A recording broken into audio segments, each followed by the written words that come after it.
President Biden on Thursday signed into law a bill that aims to punish China for human rights abuses against ethnic and religious minorities in the Xinjiang region. The bipartisan legislation, which passed the Senate by unanimous consent last week, bans imports of goods from China's Xinjiang region unless individuals or companies demonstrate that the materials were made without forced labor. The bill, called the Uyghur Forced Labor Prevention Act, is the latest effort by the U.S. to punish China for alleged abuse of millions of Uyghurs and other Muslim minorities in Xinjiang. The U.S. has accused China of committing genocide against Uyghurs. Last week, the Biden administration blacklisted elements of China's biotechnology sector that officials said are involved in human rights abuses.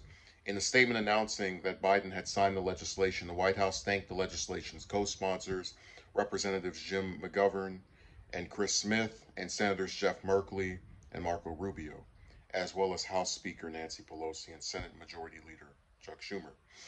Rubio, in a statement Thursday, called the legislation the most important and impactful action thus far by the United States to hold the Chinese Communist Party accountable for their use of slave labor. It will fundamentally change our relationship with Beijing, Rubio said. This law should also ensure that Americans no longer unknowingly buy goods made by slaves in China. I look forward to working with the Biden administration and my colleagues to ensure the new law is implemented correctly and enforced properly. The legislation passed the House in a voice vote last week after a compromise version was worked out and passed the Senate thereafter. The White House did not initially take a position on legislation but expressed support for the compromise version last week.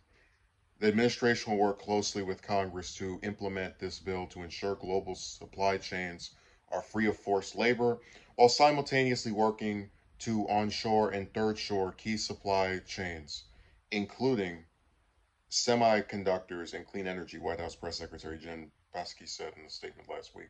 I think it's really funny that the White House didn't want to take a position on the bill to ban what's effectively slavery in China. Well, we don't know what exact stance we're going to take. We're just going to wait for things to play out in the House and Senate. God, they don't have a backbone on anything. So I would say I mostly agree with this bill's passage because I don't support forced labor anywhere. But I do believe there's an argument that can be made that this isn't really about, wanting to protect Uyghurs or stop genocide, because we already talked about how the U.S. supports that are up until this year supported the genocide in Yemen for, multiple years that killed thousands of people. We've talked before about the U.S. not caring about the rights of people and how many die and whatnot. I think this bill is mostly motivated, especially from a lot of its Republican co-sponsors, with trying to continue the U.S.'s economic conflict with China, and pretty much just meant to antagonize them in any way possible. Which, again, I also want to clarify, it doesn't mean this bill shouldn't have been passed or, we're wrong to be upset over, human rights abuses in China. I'm just simply saying that when you look at a lot of the rhetoric that American politicians have had towards China, you start to, and you look at this bill, right? And you take the two of them, you hold them up to a magnifying glass. You kind of start to lean more into the idea that they weren't really upset about, human rights abuses, but more so, well, their labor is helping them in the global market, and that's hurting us. So let's see if we can cut that off in some way.